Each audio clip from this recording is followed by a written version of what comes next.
그 사상 초유의 탄핵 절차를 비교적 가까운 시간에 박근혜 전 대통령 때 겪고 또 이제 피청군 윤석열 때 겪고 있는 건데 이제 마무리가 되는 국면인데 네. 사실 외신 대변인이시잖아요. 네. 이게 12월 3일 날 비상계엄 당일도 있었고 네. 그 이후에 외신 기자들은 어떻게 보면 푸른 논의 목격자들인데 우리 대변인한테 전화 걸어서 어떤 상황 물음이 좀 있었습니까? 많았죠. 네. 그런데 이제 저도 정신이 없으니까 일단은 좀 나도 상황을 좀 봐야 된다. 같이 좀 보자. 네. 근데 이제 그 질문에 제가 네.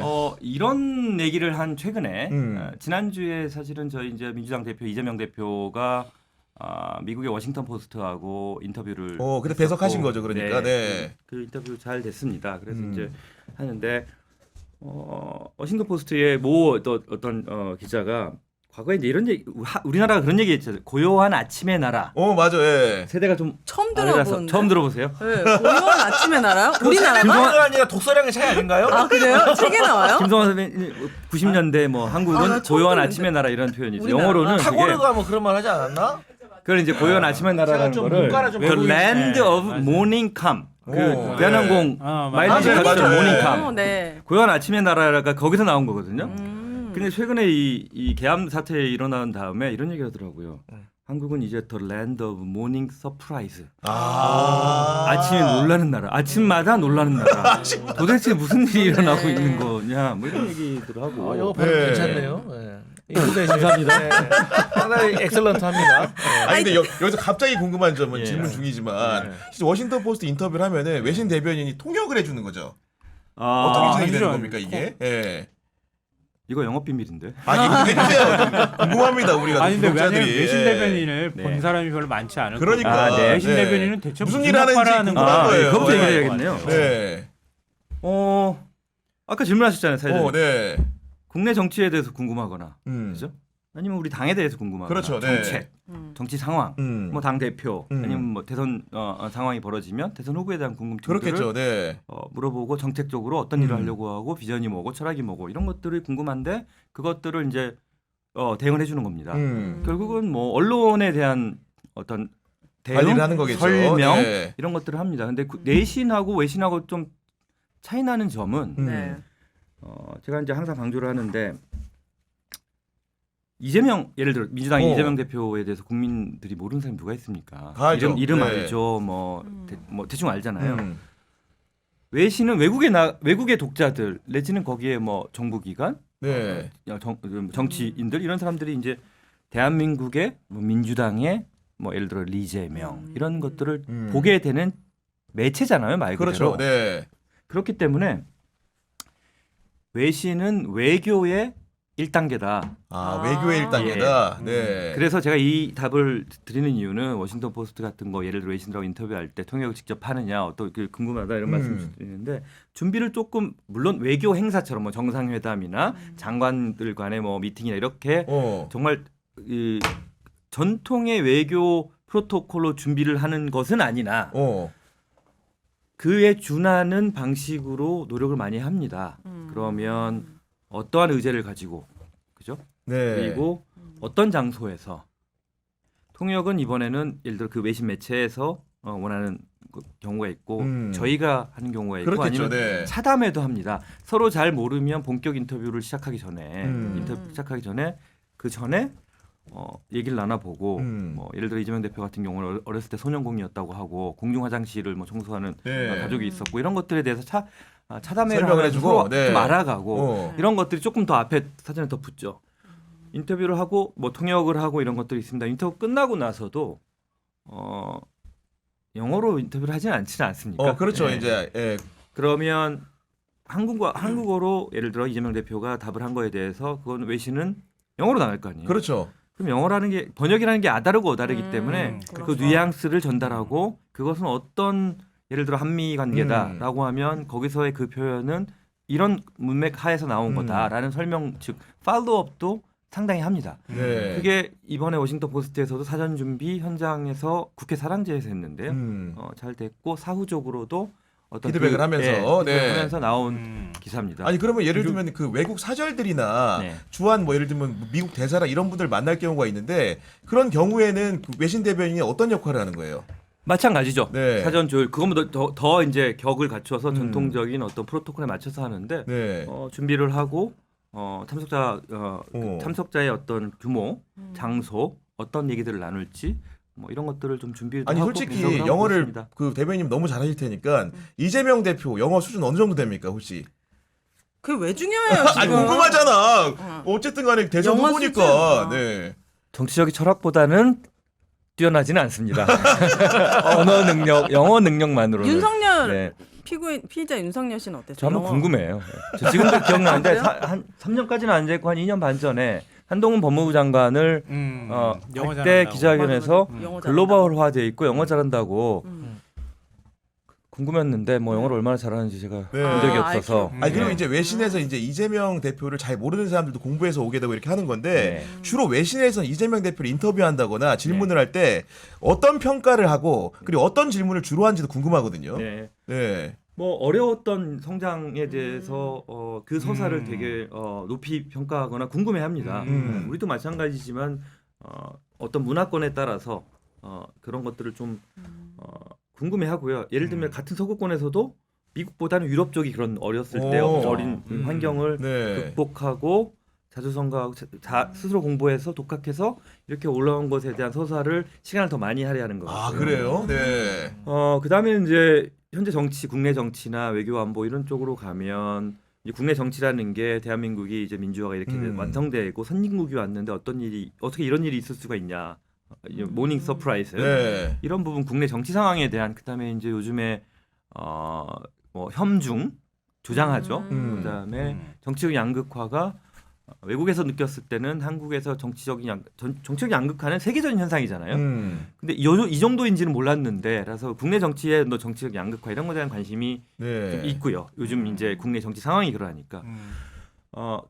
그럼에도 불구하고 여전히 가장 관심이 있고 많은 시간을 할애하는 거는 국제 관계입니다. 한국의 국력이 그만큼 성장해 있고 그런 상황에서 뭐 한미 동맹, 네. 한일 관계, 한중 관계, 북한 문제 이런 거에 대해서 관심이 아주 많죠. 그렇군요. 네. 아까 이 중국 얘기 잠깐 해주셨는데 최근에 이제 탄핵 심판 과정에서 뭐 부정선거론이라든가 이런 걸 제기한 사람들이 중국을 굉장히 멸시하는 말들을 맞아. 많이 네. 하는데 중국에 소속된 매체 기자들도 연락이 올 거 아닙니까? 네. 그분들의 좀 반응은 좀 어떻습니까?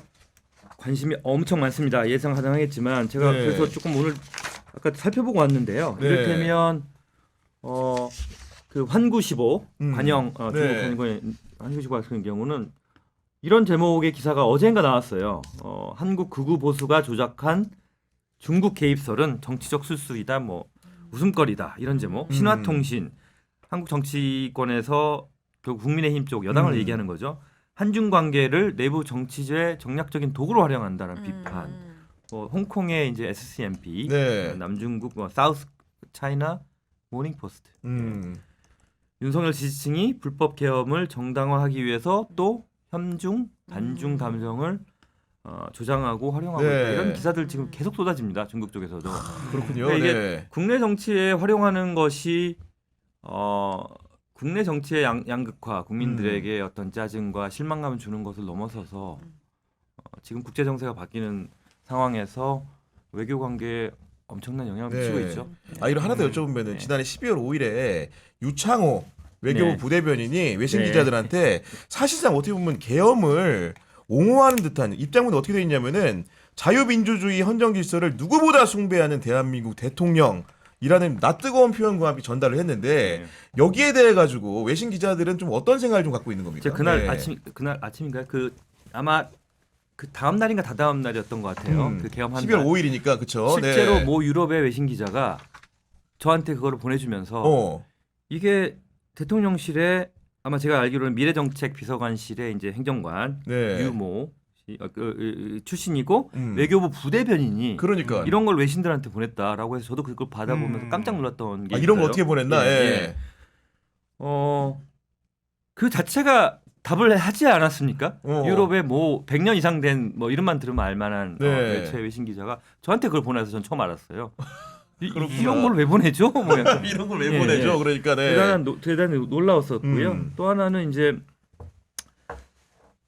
이런 얘기 좀 그렇긴 한데 이분이 이제 외교관 2세 아닙니까? 맞아요. 예. 제가 기억하기로는 아버님이, 김영삼 정부의 마지막 외교부 장관 맞아요. 그 네. 유명한 분이죠.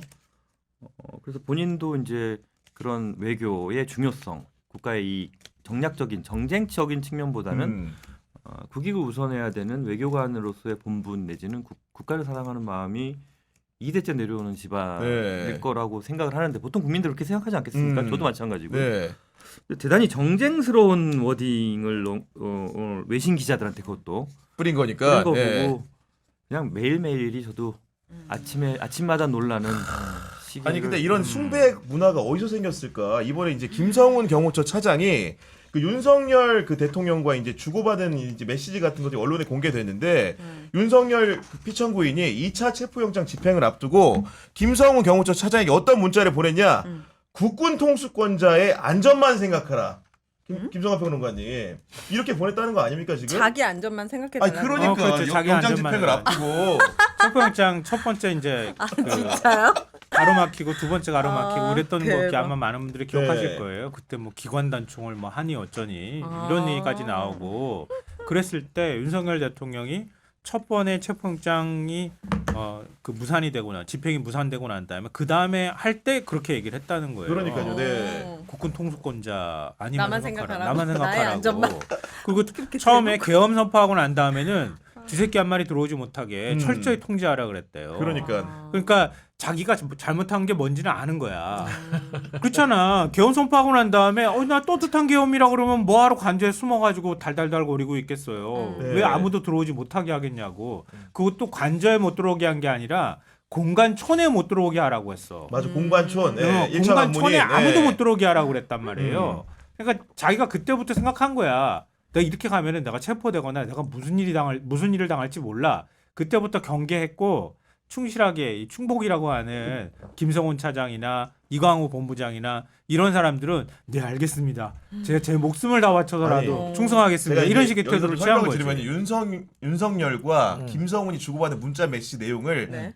낱낱이 말씀을 드리면 처음에 김성훈 차장이 음. 윤석열한테 철통같이 막아내겠다 보내요. 그러니까 윤석열이 어떻게 답을 하냐? 국군 통수권자의 안전만 생각하라 이렇게 보내. 경호구역을 완벽하게 통제하라 보내요. 네. 여기다 김성훈 뭐라고 답했을 것 같아요? 아까 외교부 부대변인 생각하면 됩니다. 예전아. 숭고한 임무를 위해 충성을 다하겠다. 야 진짜 이게 왕조 시대지 이게 민주국가에서 이게 무슨 국가의 아니 위상입니까? 강성 변호관님 그러니까 말이 되는 거야 안 되는 거야 이게? 국군 통수가 짐의 안전만을 생각하라. 그러니까. 예전아 이런 거 아니겠습니까? 그러니까, 네. 쉽게 말해서. 막 국내 주식은 다 폭락하고 막 해외에서 다 걱정하는데. 이게 그거예요. 이게 바로 왕조예요. 화가 납니다. 왜냐하면 역성혁명이 뭐예요? 왕을 축출하면 그냥 역성혁명이 일어나는 거거든요. 그러니까 왕 한 명만 지키잖아. 백성은 다 죽어 자빠져도 상관없는 거거든요. 왕만 살아 있으면은 왕조가 유지가 될 수 있는 거거든요. 지금 딱 그런 사고 방식을 했다는 걸 보여주는 거예요. 나만 보호하면 내가 뭘 해도 다 할 수 있어. 이런 식의 생각들을 하는 거고. 그러니까 이진우 수방사령관한테 붙잡아 끌어내 뭐 이런 식으로 얘기하면서 2차 3차 계엄이라도 할 테니까 해 이렇게 얘기를 했다는 거 아니에요. 그러니까 복귀하면 어떻게 되겠어요? 복귀하면 제가 볼 땐 100% 다시 2차 계엄하는 거예요. 그럼 저거. 우리 바로 케이블 타이에 묶여서 가는 거예요. 이제. 아 그리고 체포영장 뭐 기각 관련해 가지고 뭐 이렇게 얘기를 했다고 하는데 실제로 이제 체포영장 집행이 이제 1차 하려고 했을 때 이광우라는 또 이제 경호본부장 있잖아요. 네. 이분이 또 어떤 행태를 보냈냐? 김성훈 차장에게 이런 메시지를 보내도 한겨레 신문에 보도가 됐습니다. 네. 미친 X들 오면 다 때려잡는다. 아니 이게 망난입니까? 그러면서 무슨 뭐 체포영장 기각 운운합니까 솔직히. 아니 그러니까 검찰이 벌써 세 번째잖아요. 그 왜 그럴까? 그러니까 우리가 합리적 수준에서 의심을 할 수밖에 없어. 아 비아폰 가지고 검사 지금 이진동 차장이 대검 차장인가요? 그리고 심우정 검찰총장도 혹시 그러지 않았을까? 비아폰을 막 나눠줬다는데 지들끼리 계속 통화하면서 뭔가 조율하지 않았을까? 네. 이런 의심하는 거고 비아폰 서버 뒤지면은 그 전화 통화한 내역들 다 나올까봐 지금 겁먹은 거 아니야? 뭐 이렇게밖에 의심할 수가 없는 거예요. 도대체 무슨 이유로 영장을 3번씩이나 기각하는 거야? 한겨레도 보도했지만 윤석열의 특수 공무집행 방해 네. 그 혐의 들어가는 순간부터 계속 기각했다는 거 아니에요. 거꾸로 보면은 되게 웃기는 게 뭐냐면은 체포영장은 검찰이 청구를 한 거예요. 그래가지고 받은 거야. 근데 체포하는 건 가능한데 구속하는 건 안 된다는 거야? 체포영장은 구속하기 바로 전 단계라고 보는 게 맞는 거지. 예. 왜냐하면 조사 안 받고 도망가야지 체포영장을 받을 수 있는 거란 말이에요. 네. 근데 그 다음에 구속영장 청구하니까 이런저런 이유 돼가면서 반려한다? 이 상식적으로 이해가 안 되는 거고요. 조금 넓게 생각하면은 어쨌든 윤석열하고 한 몸인 거예요. 검사 정권이었잖아. 그러니까 어떤 방식으로든 연결이 될 수밖에 없고 지금 뭐 최상목 권한대행이나 한덕수 국무총리나 지금 그 밑에 국무위원들이나 국민의힘 의원들이나 하는 행태들 보면은 그래도 우리는 여기까지는 지킬 거야. 이런 모습들이 나타나잖아요. 그러니까 검찰도 그래도 우린 윤석열을 구속 기소했잖아. 이거 가지고 이제 손 털래. 일단 털고 지금 보수한테 불리한 행동은 더 이상 하지 않을래. 여기까지는 더 나가진 않을래. 이런 식의 태도를 보이는 거 아닐까? 그러니까 지금 공수처도 그렇고 검찰도 경찰도 마찬가지지만 내란 수사 가다가 지금 런짓하고 있잖아요. 지금 뭐 수사할 게 얼마나 많아 사실은. 맞아요. 샅샅이 수사해서 왜 이런 일이 벌어졌는지 밝혀야 되는데 밝히면 밝힐수록 대선은 점점점 기울어진다는 걸 네. 아는 거거든요. 그러니까 박근혜 탄핵하고 지금하고 국면이 다른 차이는 뭐냐면 지금 마지막 헌재 파면 결정 나오는 기간은 거의 비슷해요. 기간은 비슷한데 왜 여론이 이렇게 출렁거렸냐면은 박근혜 때 바로 특검이 가동되기 시작했거든. 계속 특검을 통해서 브리핑이 있었단 말이에요. 근데 그 사이에 지금은 반동이 어마어마하게 거세게 나오면서 윤석열이 오히려 정당한 것처럼 네. 한때는 그렇게 여론이 만들어졌단 말이에요. 그래서 여론이 한 번씩 확 출렁거리는 현상이 나타났는데 결국은 저는 어느 정도 정리되는 수준으로 가게 될 것이다라고 생각해요. 아니 근데 그 네. 미국 언론 같은 경우에는 트럼프가 사실은 돌아왔잖아요. 네. 그러다 보니까 이런 윤석열의 투쟁 같은 것들을 뭔가 다른 시각에서 볼 수 있을 것 같은데 솔직히 미국에 있는 기자들은 대체로 트럼프랑 꼭 그렇다고 할 수는 없지만 적대적인 언론 관계를 형성한 경우도 많았는데 우리나라의 그 탄핵 국면과 맞물려가 좀 어떤 생각을 좀 합니까? 미국 계신 기자들은. 예. 일단 제가 그 질문 답을 지금 문자가 아까 뭐 미친 X 이런 거 네네. 있잖아요. 제가 사실은 모르고 있었습니다. 아, 그래요? 제가 왜 모르고 있냐면요. 어. 외신에서 더 이상 그런 거 물어보질 않아요. 아 그래요? 왜 안 물어보느냐? 네.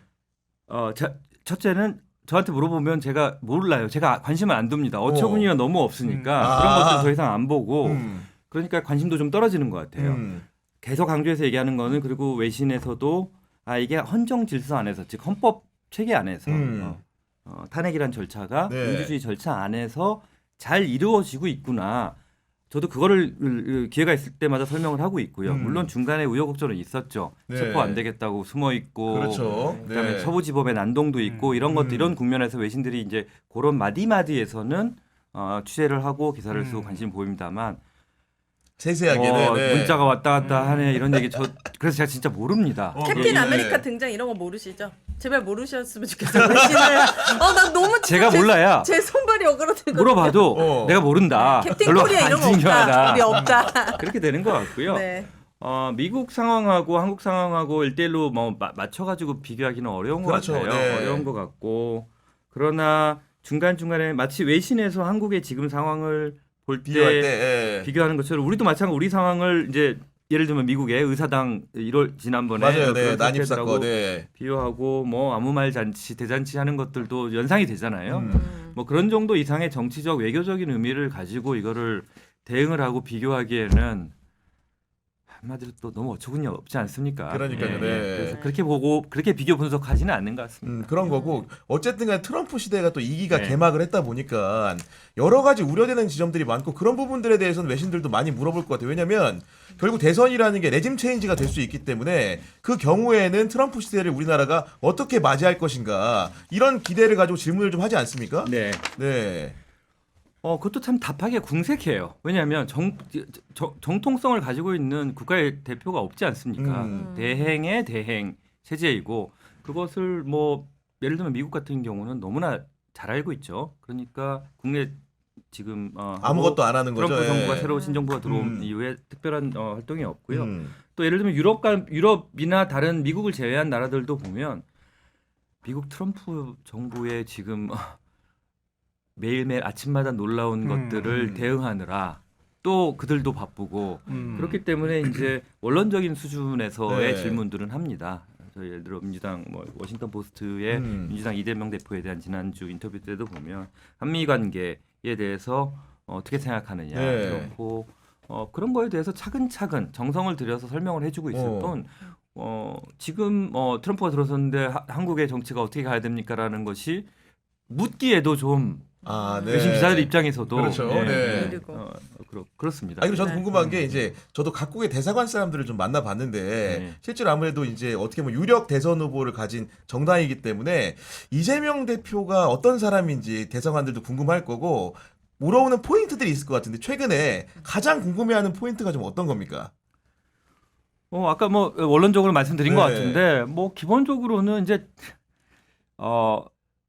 가장 궁금해하는 것 중에 한 분도 빠지지 않고 외신이든 물어보는 거. 대사관이든 네. 물어보는 거는 이제 대선에 대한 전망, 뭐 이런 것들 이제 여론조사나 지지율이 압도적으로 높은 상황이니까 그런 질문들은 모두가 하는 것 같고요.